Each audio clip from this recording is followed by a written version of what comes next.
قرآن حکیم نے بھی سورہ آل عمران کے آخری رکوع میں ذکر کو سب سے پہلے اور سب سے اہم عامل کی حیثیت سے شمار کیا ہے۔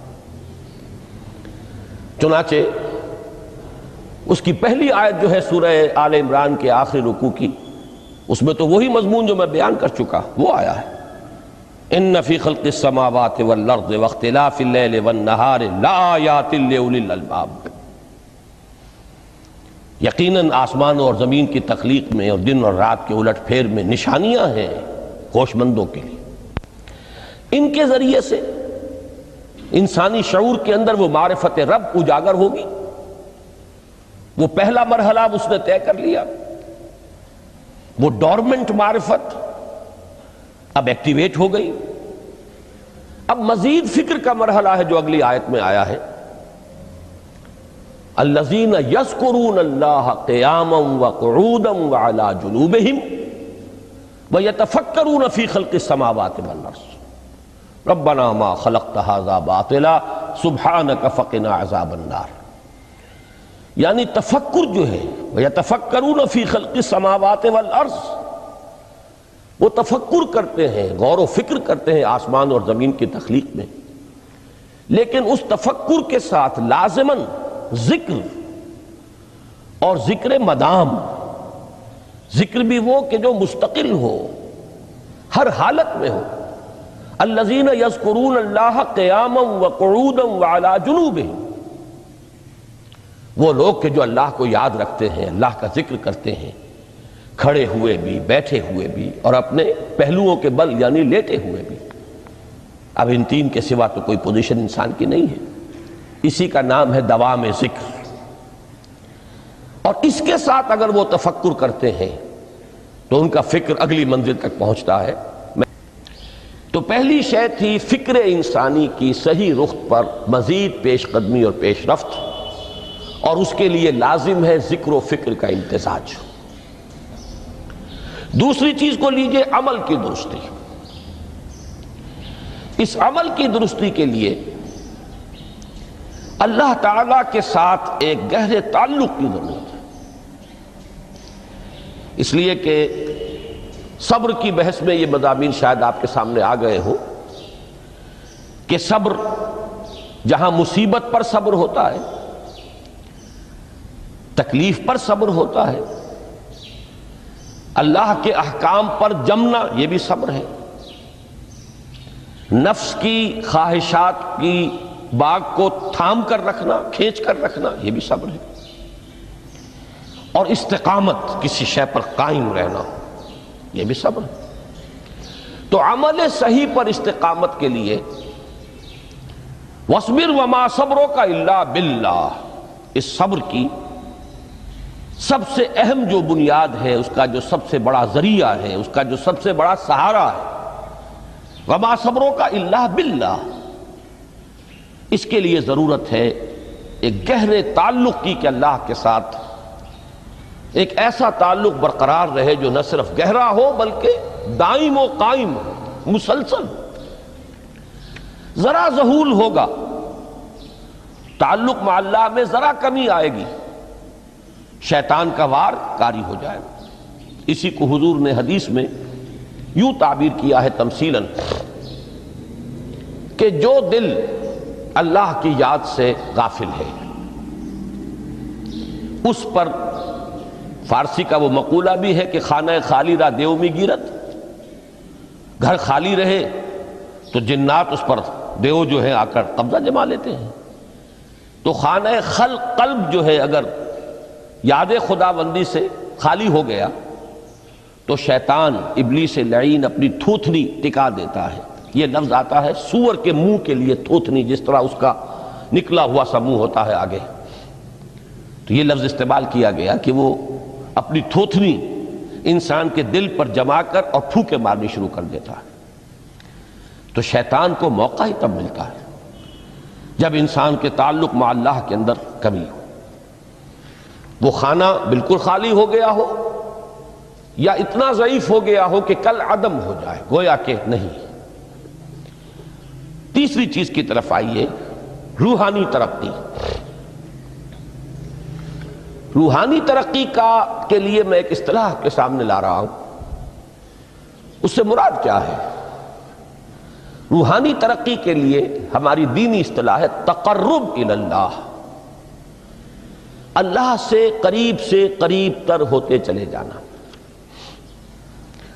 اس پر میرا ایک کتابچہ بھی ہے، تقرب الی اللہ کے 2 مدارج، 2 درجے، جو در حقیقت ایک حدیث نبوی علیہ الصلوۃ والسلام ہی پر مبنی ہے کہ حضور نے ایک درجہ قرار دیا ہے تقرب بالفرائض، فرائض کے ذریعے سے انسان اللہ کا قرب حاصل کرے۔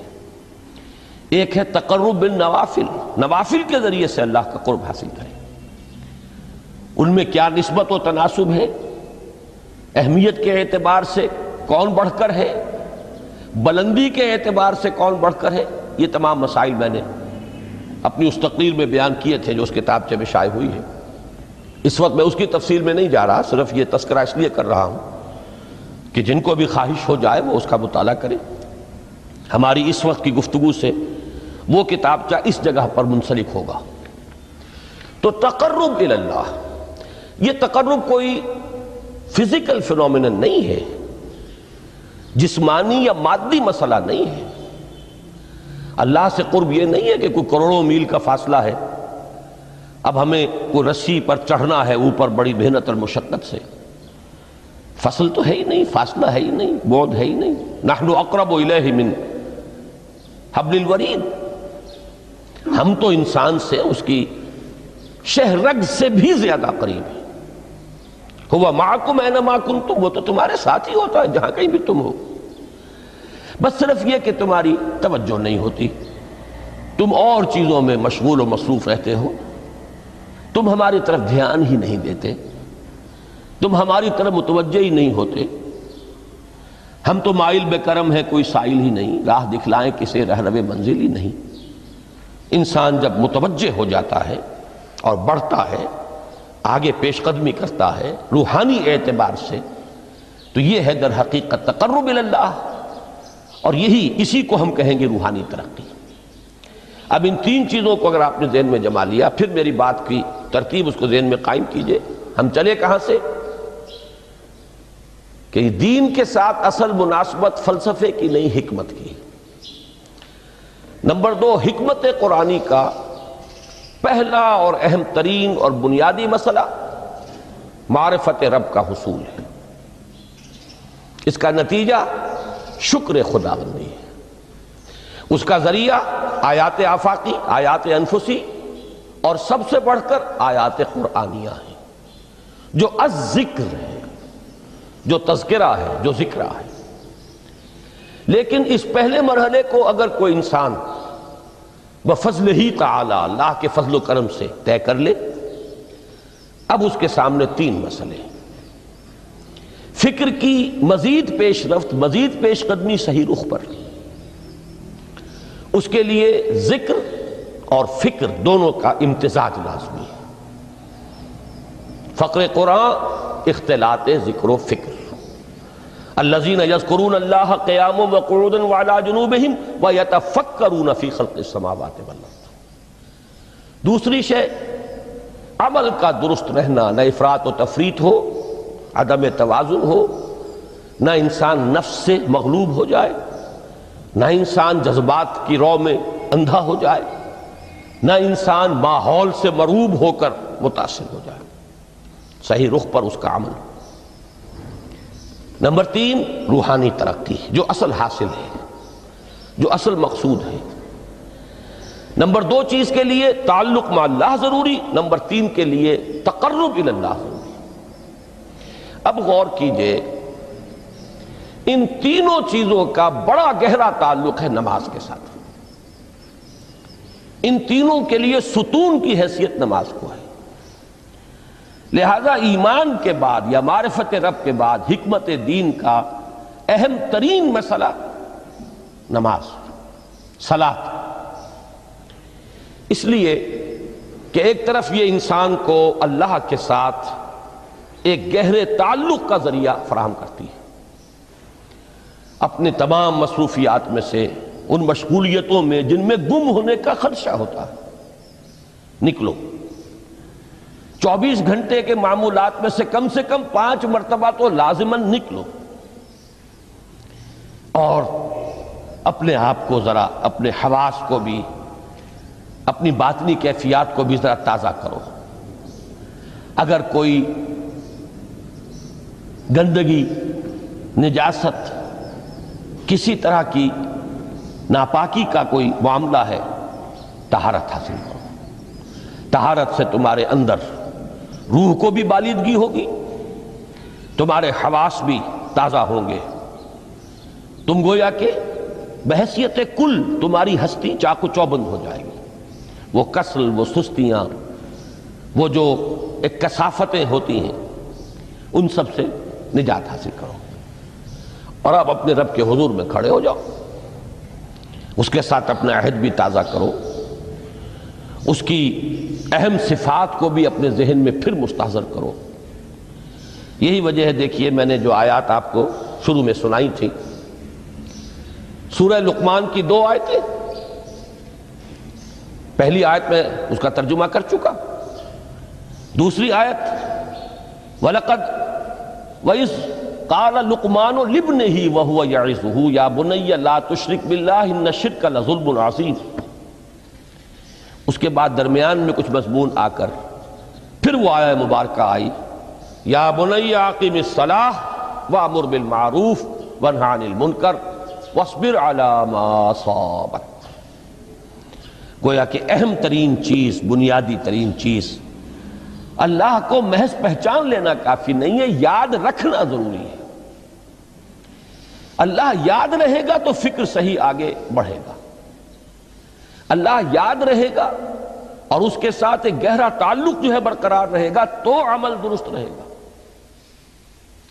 بالکل یہی بات سورہ طٰہٰ میں جو پہلی وحی حضرت موسیٰ علیہ السلام پر ہوئی، اور پہلا مخاطبہ ہے، چونکہ حضرت موسیٰ کو یہ انبیاء کرام کے مقدس گروہ میں ایک امتیازی حیثیت حاصل ہے کہ ان سے براہ راست گفتگو ہوئی ہے، اگرچہ صرف ایک پردہ تھا، اوٹ من ورائے حجاب گفتگو ہوئی ہے، لیکن یہ کہ کوئی فرشتے کا درمیانی جو ہے وہ لنک نہیں تھا، براہ راست اللہ تعالیٰ نے حضرت موسیٰ علیہ السلام سے کلام فرمایا۔ کلم اللہ موسیٰ تکلیما، موسیٰ سے تو اللہ نے کلام فرمایا جیسے کہ کلام کیا جاتا ہے۔ تو پہلا مخاطبہ ہے، یہ پہلا مکالمہ ہے، پہلی وحی کہیے، اسی میں یہ الفاظ بھی موجود ہیں، اننی انا اللہ لا الہ الا انا فاعبدنی واقم الصلاۃ لذکری۔ یہ گویا کہ حکمت قرآنی کا ایک بہت بڑا خزانہ ہے یہ آیت مبارکہ، کہ خود حضرت موسیٰ علیہ السلام کو جو ہدایت دی جا رہی ہے، میں ہوں، میں اللہ، اننی انا اللہ لا الہ الا انا، میرے سوا کوئی معبود نہیں، فاعبدنی، بس میری بندگی، میری عبادت، میری پرستش، میری محبت، اس کو اختیار کرو۔ وَأَقِمِ الصَّلَاةَ لِذِكْرِي، اور نماز کو قائم رکھو میری یاد کے لیے۔ بلکہ اسی سلسلہ کلام میں آگے چل کر سورہ طٰہٰ میں آتا ہے، کافی گفت و شنید کے بعد جب حضرت موسیٰ نے کچھ معذرت بھی کی، کچھ دعائیں بھی کی، اللہ نے ایک دعا قبول بھی کی کہ ان کے بھائی کو بھی شریک کر دیا، حضرت ہارون کو بھی۔ اس کے بعد پھر جب فرمایا کہ اب جاؤ فرعون کی طرف، تو اس میں فرمایا وَلَا تَنِيَا فِي ذِكْرِي، اور دیکھنا یہ جو عظیم مشن تمہارے کندھے پر آ گیا ہے، بڑا بھاری اور کٹھن ایک فرض ہے جو تم پر عائد ہو گیا ہے، اس کے لیے سب سے بڑی تمہارے پاس جو قوت کا ذریعہ ہے وہ نماز ہے۔ اقیم فلا تنیا عن ذکری، میری یاد میں کبھی غفلت نہ کرنا، اس میں کبھی کوئی کمی نہ آنے دینا۔ جیسا کہ میں نے عرض کیا تھا کہ جیسے ہی وہ تعلق جو ہے کمزور پڑتا ہے یا منقطع ہو جائے معاذ اللہ، تو پھر انسان گویا کہ شیطان کے لیے ایک لقمہ تر بن جاتا ہے۔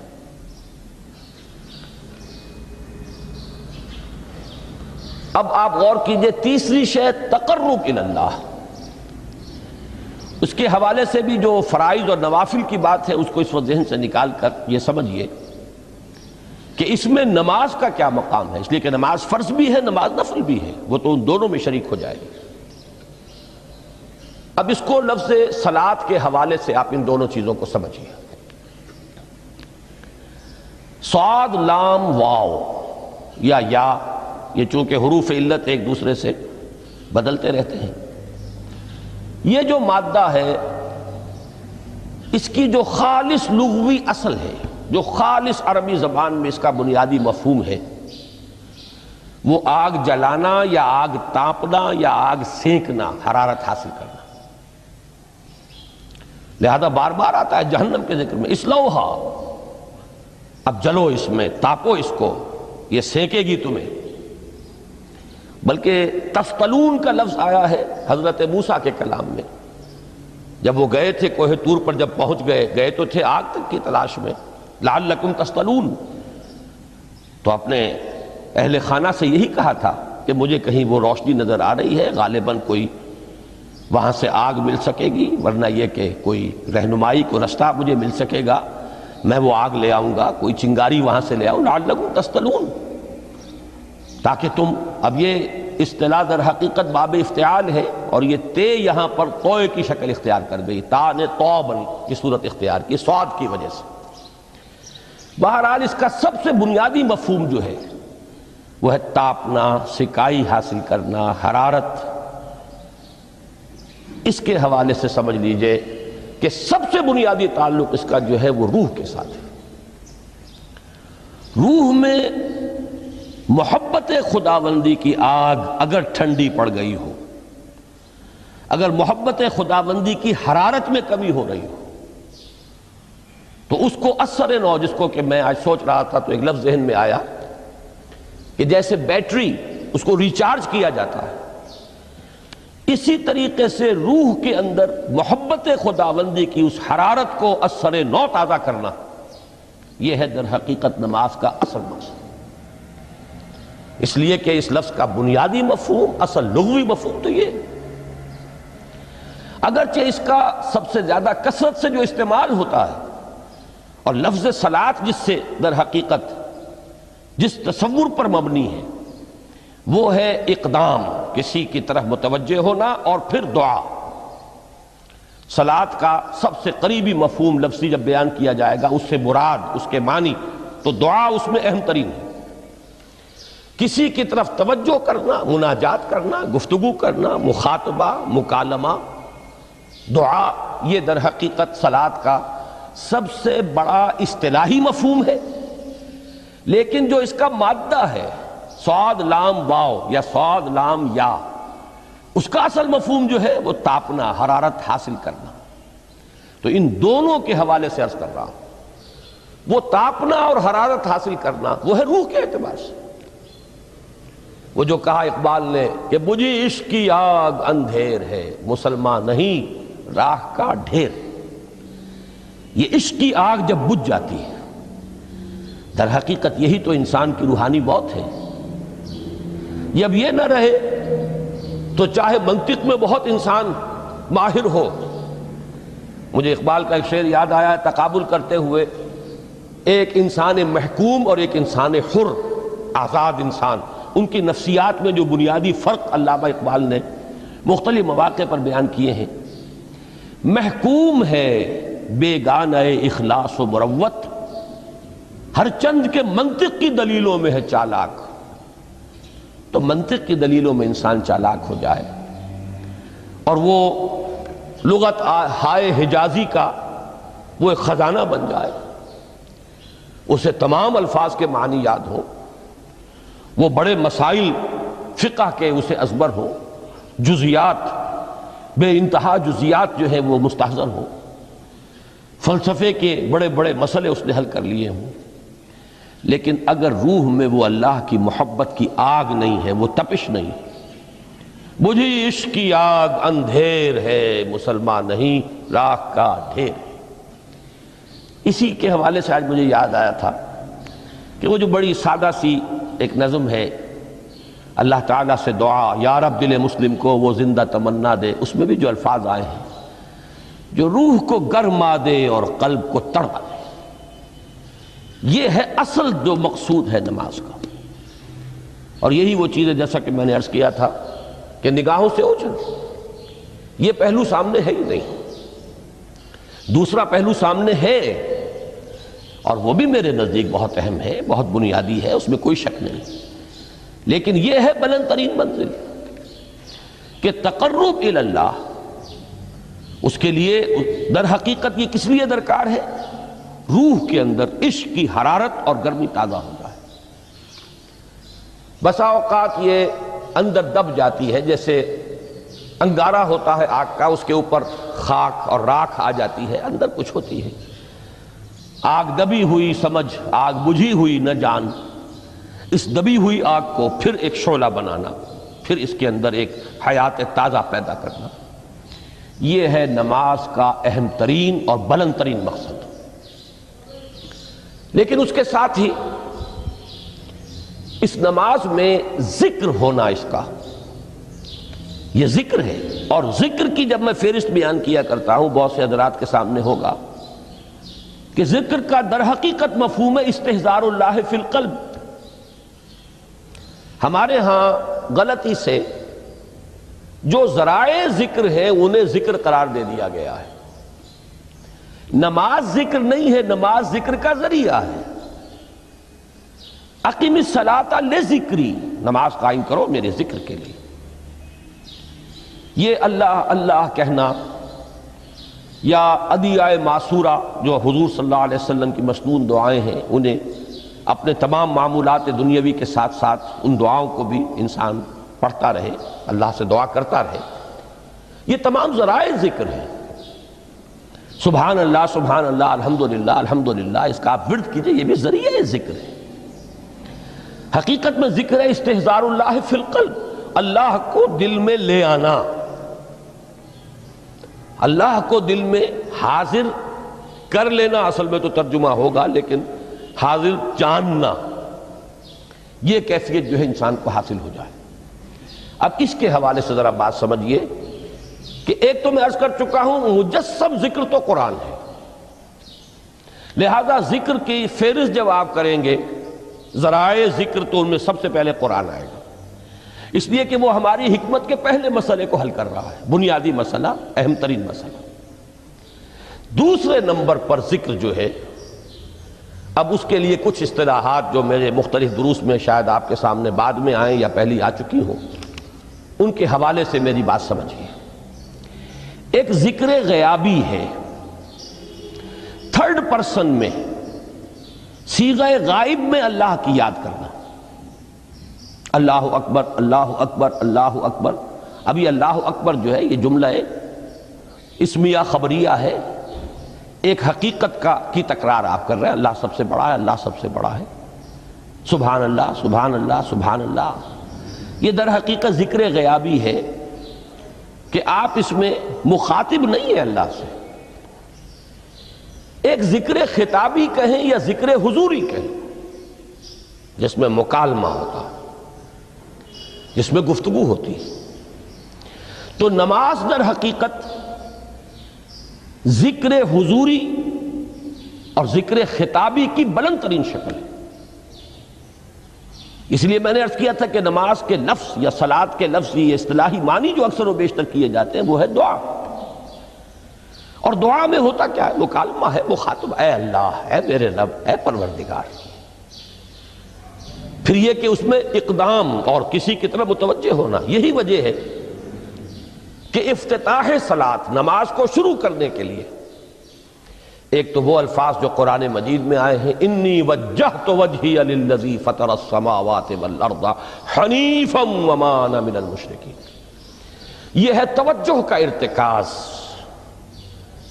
بشرطے کہ یہ صرف الفاظ ہی نہ نکل رہے ہوں، واقعتاً یہ تعبیر ہو اس وقت کی انسان کی نفسیاتی کیفیت کی، کہ شعوری طور پر وہ فیصلہ کرتا ہے کہ اب میں منقطع ہو رہا ہوں، ہر چہار طرف سے اپنی توجہ کو ہٹا کر، ہر مسئلے سے اپنے آپ کو خالی و ذہن کر کے یعنی ظاہری اور باطنی دونوں اعتبار سے میں اپنی توجہ کا ارتکاز کر رہا ہوں اس ذات کی طرف جس نے آسمانوں اور زمین کو پیدا کیا، اور بالکل یکسو ہو کر رہا ہوں۔ انی وجہت وجہی للذی فطر السماوات والارض حنیفا وما انا من المشرکین۔ اور دوسری وہ جو دعا جس سے ہم افتتاح کرتے ہیں اپنی نماز کا، دیکھیں اس میں خطاب کا کس قدر اہتمام، وہاں سبحان اللہ نہیں ہے، سبحانک اللہم، پاک ہے تو اے رب ہمارے، وبحمدک وتبارک اسمک وتعالی جدک۔ اب آپ غور کر رہے ہیں، یہ ہے تخاطب، براہ راست مخاطب ہونا ہو رہی ہے۔ تو سب سے پہلی بات تو یہ ہوئی کہ ذکر کی ایک شکل ہے ذکر غیابی، دوسری ذکر حضوری، اور ذکر حضوری یا ذکر خطابی کی بلند ترین منزل، بلند ترین اس کا ذریعہ نماز۔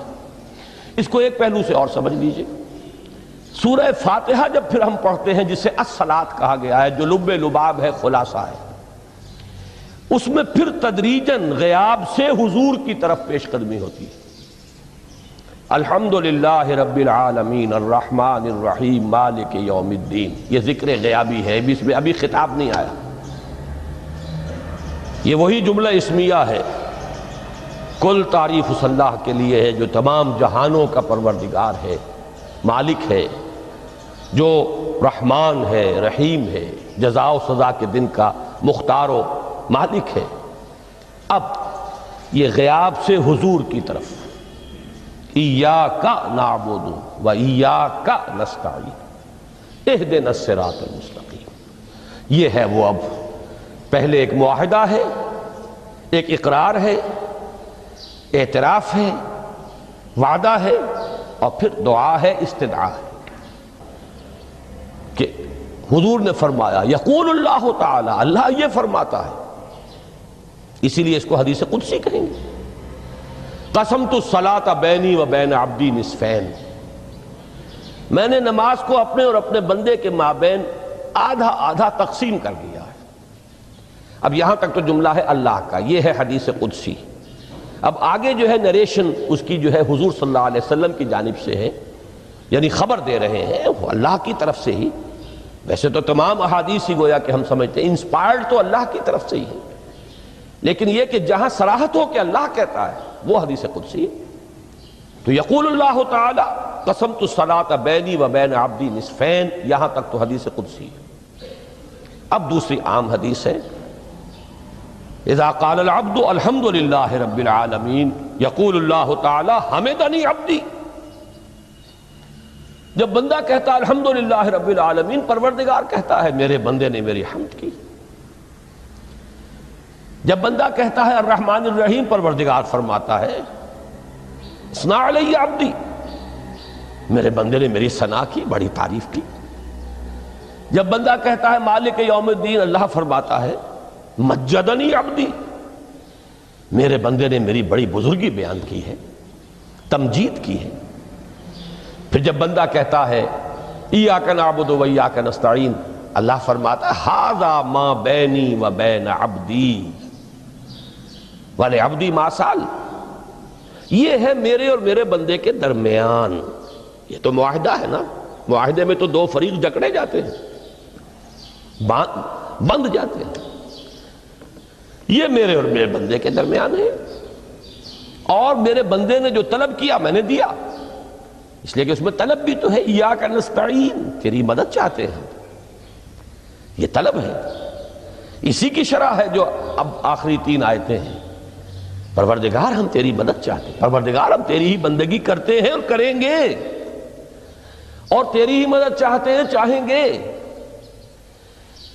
اگر حال میں اس کا ترجمہ کریں گے زمانہ حال کے اعتبار سے، اس لیے کہ فعل مضارع میں تو دونوں موجود ہیں، شامل ہیں، تو یہ ایک اعتراف ہے، اظہار حال ہے۔ اللہ کرے کہ وہ واقعتاً صحیح اظہار حال ہو، ہم واقعی اللہ کی بندگی کرتے ہوئے یہ کہیں کہ ایاک نعبد، ورنہ اگر ہماری اصل صورتحال سے وہ مطابقت نہ رکھتا ہو تو پھر تو ایک طرح کا جھوٹ ہو جائے گا، غلط بیانی ہو جائے گی۔ ایاک نعبد، تیری ہی بندگی کرتے ہیں، اور مستقبل میں کیجئے، کریں گے، یہ ہے عہد،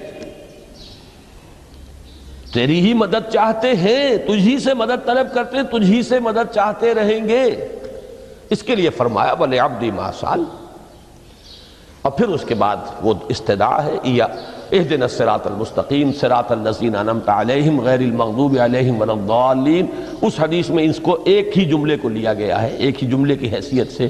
جب بندہ یہ کہتا ہے تو اللہ فرماتا ہے ھذا لعبدی ولعبدی ما سأل، یہ خالص میرے بندے کے لیے ہے، اس بندے نے ایک درخواست پیش کی ہے اور میں نے گرانٹ کی، وہ اپلیکیشن، وہ ریکویسٹ گرانٹڈ ہم نے دے دی، ولعبدی ما سأل۔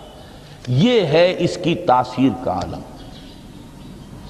بشرطے کے معاملہ وہ شعور کے ساتھ، بشرطے کے مطابقت ہو ظاہر اور باطن کی، بشرطے کے مطابقت ہو قول اور فعل کی، تو اس کا اتنا اونچا مقام ہے کہ ایک ایک جملہ ادھر ادا ہوا، ادھر اللہ کی طرف سے ریسپانس مل رہی ہے۔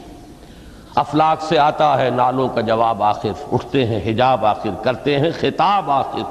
حال دل کس کو سنا